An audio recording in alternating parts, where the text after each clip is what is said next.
गणेशाय नमः. सार्थ श्री ज्ञानेश्वरी.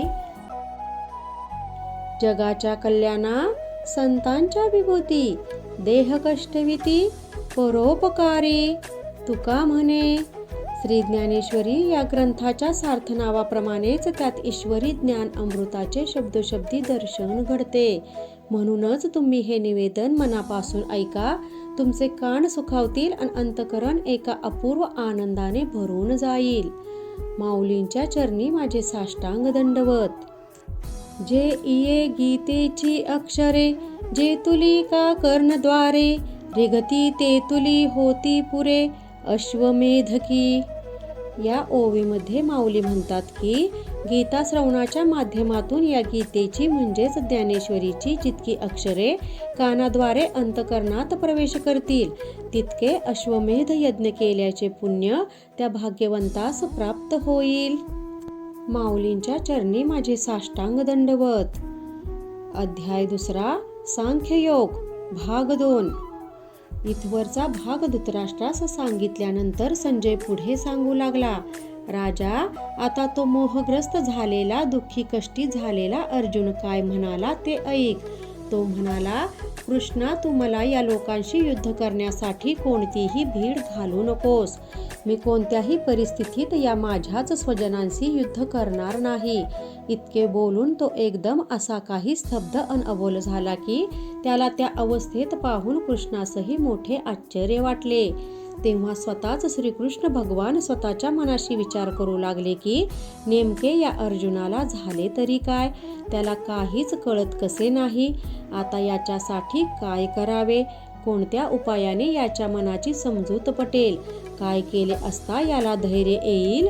ज्याप्रमाणे एखादा मांत्रिक भूतपिशाचाची परीक्षा पाहतो, असाध्य अशा रोगावर निष्णात वैद्य जशी अमृत औषधी शोधून काढतो, त्याप्रमाणे उभय सैन्य पाहून मोहग्रस्त झालेल्या युद्ध त्यागू पाहणाऱ्या अर्जुनास कोणत्या उपायाने शहाणे करावे याचा भगवान विचार करू लागले. तेव्हा धूर्त भगवंताच्या हे लक्षात आले की या अर्जुनाच्या अवस्थेचे मूळ कारण आहे ते म्हणजे त्याचे अज्ञान. तेव्हा ज्याप्रमाणे मुलाचे अज्ञान दूर करायला त्याच्यावर लटके आई रागावते, कडवट औषधाच्या आत अमृतमय औषधी असते, तिचे मोल लक्षणावरून नाही तर गुणावरून कळते. किंवा एखादी व्याधी दूर व्हावी म्हणून तिच्यावर कडू औषधाचा इलाज केला जावा, त्याप्रमाणे वरवर अत्यंत कठोर पण परिणामी अर्जुनाच्या जे संपूर्ण हिताचे होते असे भाषण करण्यास श्रीकृष्णाने प्रारंभ केला. मग भगवान श्रीकृष्ण हे अर्जुनास म्हणतात, अरे पार्था, आज मी हे काय नवल पाहतो आहे. प्रत्यक्ष या अशा युद्धभूमीवर तू हे काय आरंभिले आहेस. एकीकडे तू स्वतःला मोठा ज्ञाता ज्ञानी म्हणवितो आहेस आणि दुसरीकडे हे असे अज्ञानी वागणे. बरं, तुला काही सांगावे म्हटले तर तूच आम्हाला शहाणपण शिकवतो आहेस. एखाद्या जन्मांध व्यक्तीला वेड लागावे, त्याने वेडाच्या भरात सैर्यभैर्य धावावे, असे हे तुझे शहाणपण आहे रे. तू स्वतःला नीट न जाणून घेता या कौरवांच्या साठी तू शोक करतो आहेस. याचेच आम्हाला मोठे आश्चर्य वाटते आहे. ही सारी सृष्टी त्या एका जगनियताच्या इच्छेप्रमाणे चालते. तोच सर्व प्राणी मात्रांची उत्पत्ती करतो असे हे जग म्हणते. ते सर्व काय खोटे आहे का रे. या विश्वाची रचना ही खोटी आहे का तूच एकटा या त्रैलोक्याचा पालन करता आहेस. तसे जर असेल तर आता असे म्हणायचे का की जन्म मृत्यू हे तूच निर्माण केले आहेत. किंवा तूच जर त्यांचा नाश केलास, त्यांना मारलेस तरच ते मरणार. जरी समजा तू भ्रमाने या कौरवांना मारले नाहीस म्हणून ते अमर होणार आहेत का. किंवा तूच काय तो एकटा मारणारा आणि इतर सर्वजण मरणारे असा भ्रम जर तुझ्या चित्ताला होत असेल तर तो होऊ देऊ नको. अरे बाबा, हे सर्व अनादिसिद्ध आहे. ते स्वभावताच उत्पन्नही होत असते आणि कालांतराने ते नाशही पावतेच. तेव्हा तू या गोष्टीचा उगाच शोक का अन कशासाठी करतो आहेस सांग बरे. परंतु या गोष्टी तुला तुझ्या मूर्खपणाने कळत नाहीत. नको त्या गोष्टी तू मनात आणून उलटवर तू आम्हालाच शहाणपणाच्या गोष्टी शिकवितो आहेस. हे बघ, नीट समजून घे.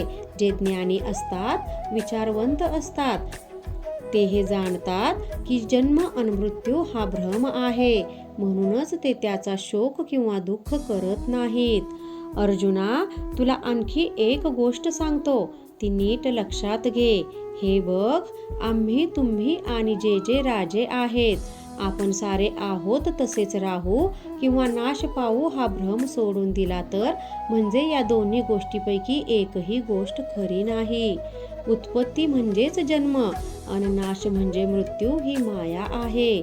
तत्व एकच आहे, ते म्हणजे आत्मा अविनाशी आहे. जसे वाऱ्यावरचे पाणीच तरंगाकार झाले, त्याला तरंगाचे रूप आले म्हणजे काही तिथे तरंगाची उत्पत्ती झाली किंवा जन्म झाला असे म्हणता येत नाही. कारण जेव्हा वायूची हालचाल बंद होते किंवा थांबते तेव्हा पाणी हे पाणीच झाले. मग नाश झाला तो कशाचा याचा विचार करायला हवा. आणखी एक उदाहरण पाहूया. हे बघ, शरीर हे एक असते, पण त्यातही वयोमानानुसार फरक पडलेला प्रत्यक्षात दिसतोच ना. त्या शरीराचे जेव्हा बालपणातून तारुण्यपणात परिवर्तन होते तेव्हा शरीराचा काय नाश होतो का? त्याचप्रमाणे तो आत्माच हे अनंत देह धारण करत असतो. जसे ते आकाराला येतात तसेच ते कालांतराने नाशही पावतात. हे जो साक्षीत्वाने जगतो त्याला हे असे मोहाचे दुःख होत नाही.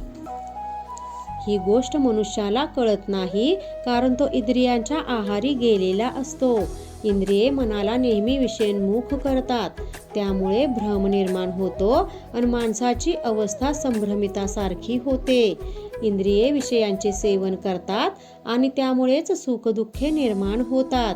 हा विषय मोह भ्रम मनाला अंतकरणाला ग्रासून टाकतो. ज्या शब्दाधिक विषयांच्या ठायी जर एकच कायम स्थिती नसते, त्या विषयापासून मग कधी सुख मिळते तर कधी दुःख भोगावे लागते. शब्दाची कशी गंमत असते पहा. आपण कानांनी जर निंदा ऐकली किंवा स्तुती ऐकली तर त्याचे परिणाम मनावर होतात आणि क्रोध किंवा समाधान, आनंद याची भावना निर्माण होते. मऊ आणि कठीण याचे ज्ञान आपल्याला स्पर्शाने होते.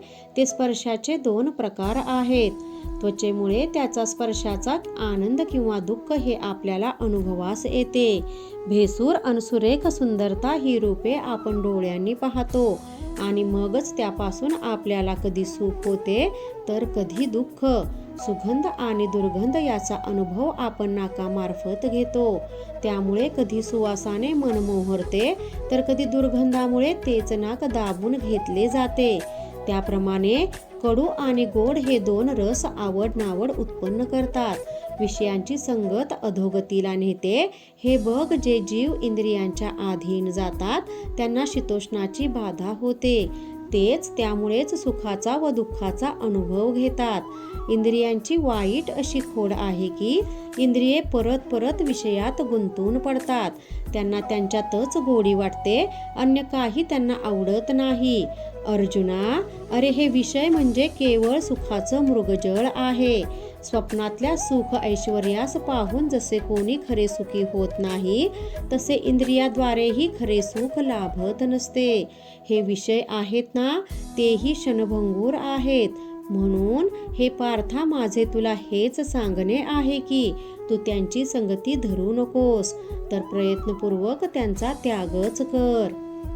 या विषयांच्या तावडीत जो मनुष्य सापडत नाही, जे विषयांचे स्वाधीन होत नाहीत, त्यांना परिणामी सुख किंवा दुःख काहीच अनुभवावे लागत नाही आणि त्यांना परत परत गर्भवासही घडत नाही. जो या विषयांच्या पाशात सापडलेला नाही तोच अविनाशी आहे. याची मात्र तू मनोमन खुणगाठ बांध. अर्जुना, मी तुला आता आणखी एक गोष्ट सांगतो, ती तू नीट ऐक. जे खरे आत्मज्ञानी असतात तेच हे खरे जाणत असतात.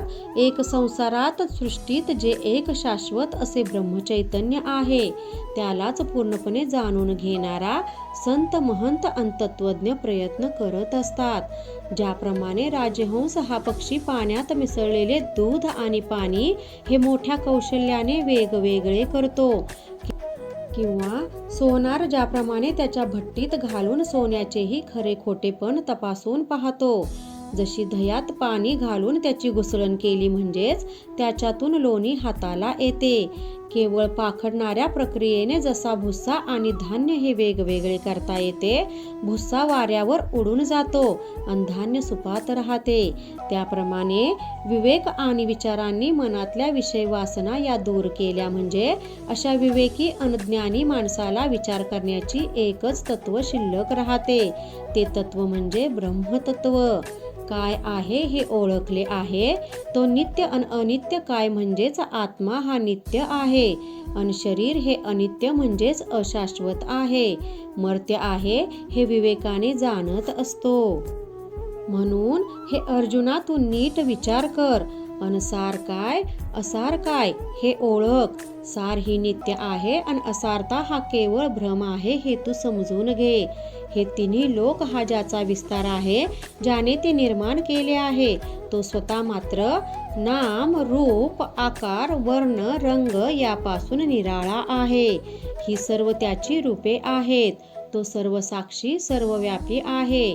त्याला जन्म मरण नाही, त्यांचा कोणी करू म्हटले तरी नाश होत नाही, असा तो नामानिराळा आहे. आत्मा हा शाश्वत आहे आणि जी जी शरीर म्हणून आहेत ती सर्व स्वभावताच नाशवंत आहेत. हे पूर्णत्वाने ओळखून घे. उठ आणि तू या संग्रामास युद्धास तयार हो.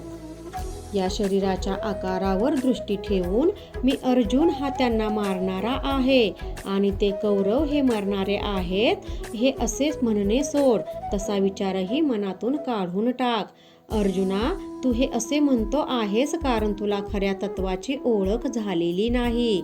तर जर तू द्रष्टेपणाने नीट विचार केलास तर तुझ्या हे लक्षात येईल की ना तू त्यांना मारणारा आहेस ना ते मरणारे. ज्याप्रमाणे स्वप्नातल्या अनेक पाहत असलेल्या गोष्टी या स्वप्नात असे पाहू तोवरच खऱ्या वाटतात, परत एकदा का स्वप्न संपले की त्यातले काहीच खरे नाही हे लक्षात येते. त्याप्रमाणे ही सर्व माया आहे. त्या मायेने तू भ्रमला आहेस. ज्याप्रमाणे माणसाच्या सावलीवर शस्त्राचा आघात केला तरी ते शस्त्र त्याच्या अंगात घुसत नाही, किंवा भरलेला पाण्याचा घडा जरी उपडा केला तरी त्यात सूर्यबिंब दिसत नसले तरी खऱ्या सूर्याचा काही नाश झालेला नसतो. अथवा आकाश हे घरातून माठातून पाहिले तर त्याच्यात आकाश एवढे दिसते. जरी माठ घर नाहीसा झाला मोडून पडला तरी मूळ जे आकाश आहे ते काही खंडित होत नाही, त्याचे स्वरूप आहे तसेच राहते. त्याप्रमाणेच जरी यावरचा देहाचा शरीराचा नाश झाला तरी त्यातले चैतन्य आत्मतत्व आत्मा हा कधीच नाश पावत नाही. म्हणून तू उगाच तुझ्या भ्रमामुळे मूळ स्वरूपाच्या ठिकाणी भ्रमाचा आरोप लावू नकोस.